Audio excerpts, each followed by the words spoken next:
But you don't want people repairing their own vehicles. No, that's fine. Yep, that right there was our boy, Jim Farley. At it again, talking about the right to repair. If you saw my short recently, Trump came out, said that these automakers don't want you working on your own cars. And we know Trump is eccentric. He says things that don't exactly mean what people say and yada, yada. We know that. But we can all speculate in the automotive industry that, yeah, I don't think these people want us to work on our own cars. I think Ford's position is very reasonable. We're really a big advocate for the ability to repair a vehicle, but it has to be done at a reasonable cost. But you don't want people repairing their own vehicles. No, that's fine. Not for warranty work, though. These are very complicated cars, and we don't think that's safe for many of the repairs on our vehicles. Someone at home like myself could never do it. I mean, I have no problem working on a 73 Bronco. But to work on a brand new Bronco, I need all sorts of specialty tools. That's something that, we would put people's lives at risk. Now here goes Jim Farley saying how these new cars, like a brand new Bronco, we don't want you working on warranty. That's fine, we get it. You shouldn't be working on your own car when it's under warranty anyway. You're just kind of wasting money and voiding the warranty. He goes on to say, like a 73 Bronco, I can work on that. That's fine. But these new ones, well, you need a lot of specialty tools. They're very complex. And, well, basically, you made them, right? You oversaw the projects. I mean, you checked all the boxes. You are the CEO. Why are they so hard to work on, very meticulous? Why'd you make them that way? So that the normal man can't work on them? I mean, we all know this. We've said this for the last 20 years as mechanics.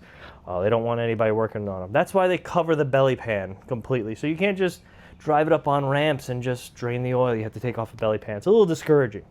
That's why they cover the engine bay with plastics. I mean, the luxury cars are infamous for that. You couldn't see the engine. It was just plastic.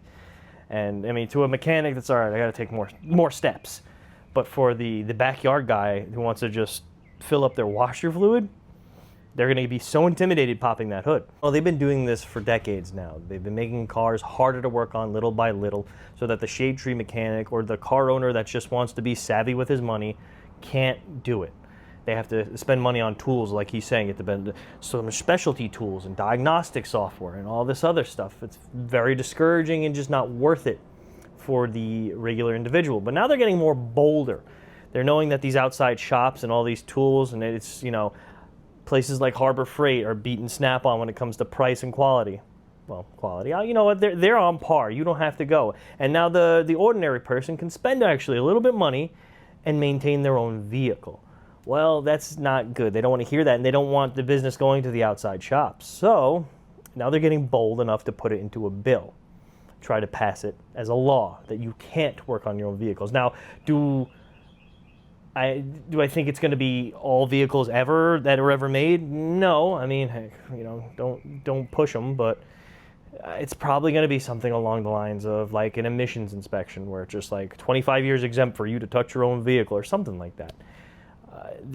They are, I've said it before in the little short I made, they're losing technicians. And the technicians are going to the outside shops if they still want to be a technician. Well, that hurts them because now there's no one to repair their brand new, very sophisticated vehicles. So if they're repairing somewhat new, sophisticated vehicles on the outside with aftermarket tools and such, well, let's just eliminate the aftermarket and just bring everything to the dealer. This is how they recover the technician, so to say. I believe that they just want to corner the market. I mean, have they already not?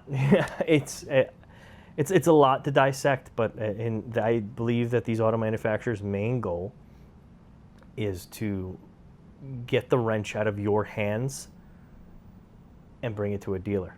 Like a lot of corporations, the automotive industry is losing the trust of their consumer. There would be families that would only buy Chevy. There'd be families that would only buy Chrysler, Dodge, Honda, whatever. And I don't know if those people are still loyal to the brand. I mean, I wouldn't be. After hearing stuff like this, they want you to just buy every 3 years. And if you're going to keep the car because you really like it, you're going to pay a pretty penny because they only want you to bring it to the dealership. the way that we combat this is just stop buying new vehicles. Stop buying, going to the dealership. Heck, I wouldn't even. I would go so far to say stop buying, parts from the dealer. Stop buying manufacturer parts. Hit them where it hurts, right in their wallet. I wish I could say that in more confidence because the aftermarket sucks. I mean, in totality, aftermarket parts are, a crapshoot.